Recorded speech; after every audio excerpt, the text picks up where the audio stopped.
Hello everyone गोदान मोनसे भिडिअनि गेजेरजों नोंथांमोनखौ फिन खनसेबाव गासैखौबो बरायनानै लाग्रोबाय सलागोफोर ओरैनोथ' नोंथांमोना दायो भिडिअनि टाइटेल आरो थाम्बनेलावथ' नायनानै एसेब्लाबो हमनो हाखादों दिनै आं मानि सायाव भिडिअखौ लानानै फैदों। सलागोफोर दायो आं नोंथांमोननि सेराव लानानै फैदों मोनसे गोदानै आपकामिं अफिशियेल बड' मिउजिक भिडिअनि सायावहाय आपडेट लानानै। लोगोफोर नोंथांमोना बे मिउजिक भिडिअआव गाहायै सोर फाव खालामनायखौ नुनो मोनगोन आरो बबे प्रडाक्शनाव नुनो मोनगोन नोंथांमोना भिडिअनि सायाव आबुङै मिथिनो थाखाय फार्स्टनिफ्राय लानानै जोबजासिम नायलांदो।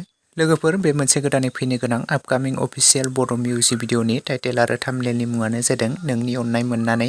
लोगोफोर बे मोनसे गोदानै फैनो गोनां आपकामिं अफिशियेल बड' मिउजिक भिडिअआवनो जों गाहायै फाव खालामनायखौ नुनो मोनगोन पुजा मोसाहारि आरो बिथांजों लोगोसे पुर्ण स्वर्गियारि बिथां। लोगोफोर नोंथांमोनाथ' बयबो सिनायखायो बिथां पुर्ण स्वर्गियारि बिथांखौ दाखालिसो बिथांनि मोननैसो सावगारिफोरा भाइरेल जादोंमोन आरो गोबाङानो नुखादों बिथांनि।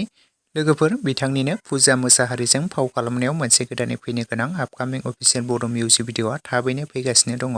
लोगोफोर बे मिउजिक भिडिअखौ जों रस्टेड अलमन्ड एन्टारटेनमेन्ट चेनेलावहाय जों थाबैनो नुनो मोनगोन दे लोगोफोर। स' नोंथांमोना बयबो नायनो थाखाय नेनानै थाथ'लायोब्लानो जाबाय आरो सोर नायनो एक्साइटेड बयबो कमेन्ट सेक्सनावहाय लिरनानै फोरमायहरदो लोगोफोर। बिथांमोननि मिउजिक भिडिअखौ जों थाबैनो नुनो मोनगोन नोंथांमोना बयबो नायनो थाखाय नेनानै थाथ'लायोब्लानो जाबाय लोगोफोर। स' लोगोफोर लोगोसेनो दिनैनि सर्ट आपडेट भिडिअ बेखिनियावनो एन्ड थेंक इउ फर वाचिं।